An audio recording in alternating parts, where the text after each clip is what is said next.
Nem toda história de sucesso é uma história de salvação. Em uma terra vermelha e montanhosa, reis se levantaram, cidades foram construídas e uma linhagem poderosa surgiu.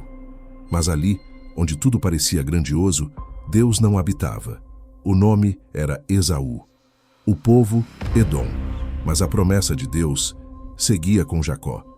Este capítulo é um lembrete silencioso, firme e inevitável, mostrando que é possível conquistar o mundo e perder a eternidade.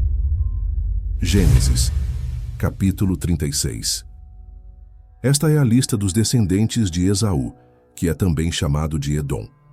Esaú tomou suas esposas dentre as mulheres de Canaã: Ada, filha de Elão, o Hitita; Oholibama, filha de Aná, e neta de Zibeão, o Heveu; e Basemate, filha de Ismael, e irmã de Nebaiote. Ada deu a Esaú um filho chamado Elifaz. Basemate deu-lhe Reuel. E Oholibama teve Jeús, Jalão e Corá. Esses foram os filhos de Esaú nascidos em Canaã. Depois Esaú levou sua família, seus servos, seus rebanhos e todos os bens que havia adquirido em Canaã e foi morar em outra região, longe de seu irmão Jacó. Isso porque os bens dos dois eram muitos e eles não conseguiam viver juntos na mesma terra. A terra onde habitavam não podia sustentar tanto gado. Esaú se estabeleceu na região montanhosa de Seir. Esaú é Edom. Estes são os descendentes de Esaú, antepassado dos edomitas na região montanhosa de Seir. Os nomes dos filhos de Esaú: Elifaz, filho de Ada, mulher de Esaú, e Reuel, filho de Basemate, mulher de Esaú. Os filhos de Elifaz foram Temã, Omar, Zefô, Gaetã e Kenaz. Elifaz teve também um filho com Timna, que foi concubina dele. O filho deles foi Amaleque. Esses foram os netos de Ada, mulher de Esaú. Os filhos de Reuel foram Naate, Zerá, Samá e Mizá. Esses foram os netos de Basemate, mulher de Esaú. Já os filhos de Oholibama, mulher de Esaú, filha de Aná e neta de Zibeão, foram Jeús, Jalão e Corá.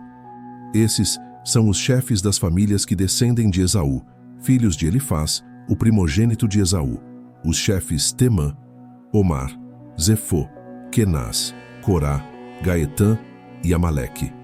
Esses foram os chefes da família de Elifaz, na terra de Edom, todos descendentes de Ada. E esses são os chefes da família de Reuel, filho de Esaú, os chefes Naate, Zerá, Samá e Mizá. Esses foram os chefes da família de Reuel na terra de Edom, todos descendentes de Basemate, mulher de Esaú. E esses são os chefes da família de Oholibama, mulher de Esaú, os chefes Jeús, Jalão e Corá. Eles foram descendentes de Oholibama, filha de Aná e mulher de Esaú. Esses foram os filhos de Esaú, que é Edom, e esses foram os chefes de suas famílias. Estes são os descendentes de Seir, o Oreu que habitavam aquela terra: Lotã, Sobal, Zibeão, Aná, Dizom, Ezer e Dizã. Esses foram os chefes dos Oreus, filhos de Seir, na terra de Edom. Os filhos de Lotã foram Hori e Emã. Lotã tinha uma irmã chamada Timna. Os filhos de Sobal foram Alvã, Manaate, Ebal, Sefô e Onã. Os filhos de Zibeão foram Aiá e Aná. Este Aná foi o que descobriu fontes de águas termais no deserto, enquanto apacentava os jumentos de seu pai Zibeão. Os filhos de Aná foram Dizom e Oholibama, filha de Aná. Os filhos de Dizom foram Remdã, Esbã, Itrã e Querã. Os filhos de Ezer foram Bilã, Zaavã e Acã. Os filhos de Dizã foram Uz e Arã. Esses foram os chefes dos Oreus, os chefes Lotã, Sobal, Zibeão, Aná, Dizom, Ezer e Dizã. Eles foram os chefes dos Oreus, de acordo com suas famílias na terra de Seir. Estes foram os reis que reinaram na terra de Edom, antes que houvesse rei sobre os filhos de Israel. Bela, filho de Beor, foi rei em Edom. A cidade dele se chamava Dinabá. Quando Bela morreu, reinou em seu lugar Jobabe, filho de Zera de Bosra. Quando Jobabe morreu, Uzão, da terra dos Temanitas, reinou em seu lugar. Quando Uzão morreu, Hadade, filho de Bedade, que derrotou Midian no campo de Moabe, reinou em seu lugar. A cidade dele se chamava Avite. Quando Hadade morreu, reinou em seu lugar Samlá, de Masreca. Quando Samlá morreu, reinou em seu lugar Saul, de Reobote, junto ao rio. Quando Saul morreu, Baal-Hanã, filho de Aqubor, reinou em seu lugar. Quando Baal-Hanã morreu, Hadade reinou em seu lugar. A cidade dele se chamava Paú. Sua mulher se chamava Mitabel, filha de Matrede e neta de Mesaabe. Esses são os nomes dos chefes de Esaú, de acordo com as suas famílias, locais e nomes. Os chefes Tina, Alvá, Getete, Oolibama, Elá, Pinom, Kenaz, Temã, Mibzar, Magdiel e Irão. Esses foram os chefes de Edom, segundo suas habitações na terra que possuíam. Este é Esaú, o pai dos Edomitas. Agora vamos entender o significado deste capítulo da Bíblia. Gênesis 36 apresenta uma longa genealogia, os descendentes de Esaú, também chamado de Edom. O nome Edom, que significa vermelho, foi dado a Esaú no episódio em que, exausto, pediu a Jacó um pouco do ensopado vermelho que este havia preparado. Em troca, Esaú vendeu seu direito de primogenitura. Esse gesto impensado, trocar uma bênção espiritual duradoura por uma satisfação momentânea, marcou sua identidade.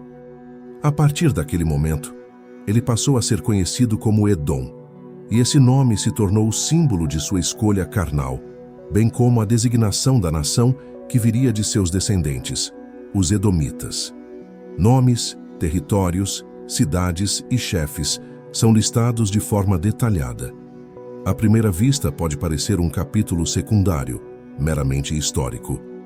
No entanto, esse texto é profundamente teológico e tem um papel claro dentro da narrativa maior da Escritura: demonstrar a fidelidade de Deus em cumprir suas promessas, destacar a diferença entre os filhos da aliança e os que estão fora dela, e preparar o cenário da história da salvação.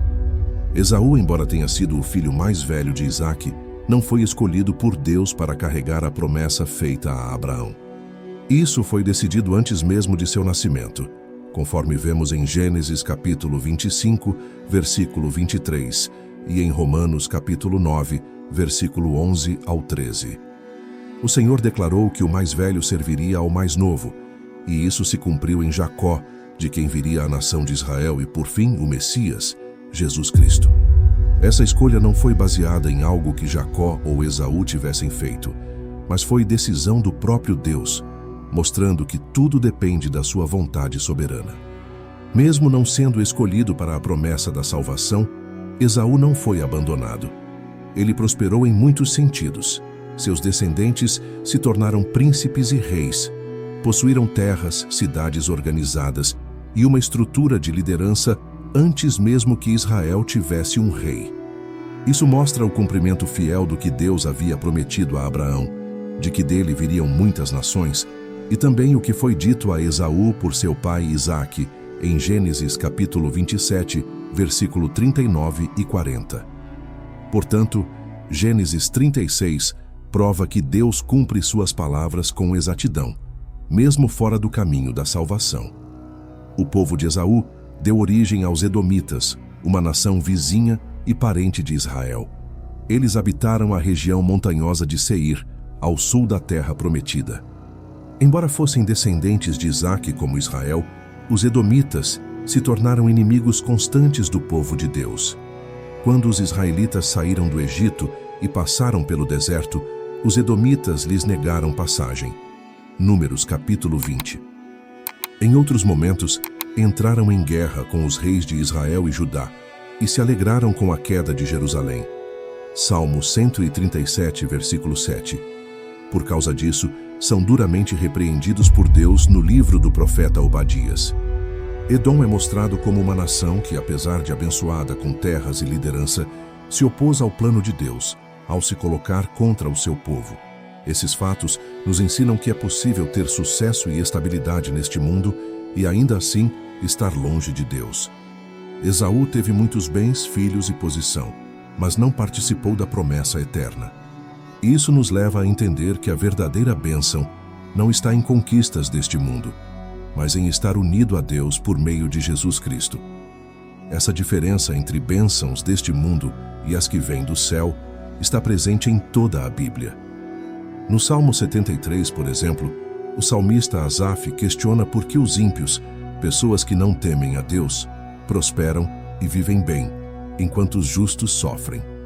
Ele só entende a resposta quando entra no santuário de Deus e percebe o fim desses homens. Sua aparente segurança não passa de ilusão, e seu destino é a perdição.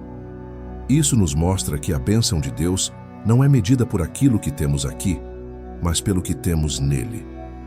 Agora vamos pensar um pouco nas lições que podemos aprender com este texto bíblico. A primeira lição é clara: não devemos medir a bondade de Deus pela nossa situação presente. Esaú foi bem-sucedido em muitos aspectos, mas isso não significava que ele estava em paz com Deus. Da mesma forma, podemos ter dificuldades neste mundo e ainda assim estar firmes no favor do Senhor. O que realmente importa é sermos encontrados em Cristo, vivendo em comunhão com Deus, confiando em sua graça e em sua palavra. Outra lição forte está no fato de que Deus governa todas as nações, não só o seu povo. Os nomes, as terras e os reis de Edom estavam debaixo do domínio de Deus. Isso nos consola. Nenhum governo, nenhum povo, nenhuma guerra escapa ao controle do Senhor. Ele é rei acima de tudo e age com sabedoria em cada detalhe da história. Também aprendemos com a vida de Esaú o perigo de desprezar o que Deus valoriza. Ele trocou seu direito de filho mais velho por uma refeição. Ele escolheu esposas sem se importar com a vontade de seus pais ou de Deus. Isso nos ensina que desprezar as coisas espirituais traz sérias consequências. A salvação é o bem mais precioso que existe. Desprezar o Evangelho, os mandamentos de Deus ou tratá-los com indiferença é um risco que nenhum de nós pode correr. Como diz Hebreus capítulo 2, versículo 3, como escaparemos nós se negligenciarmos tão grande salvação?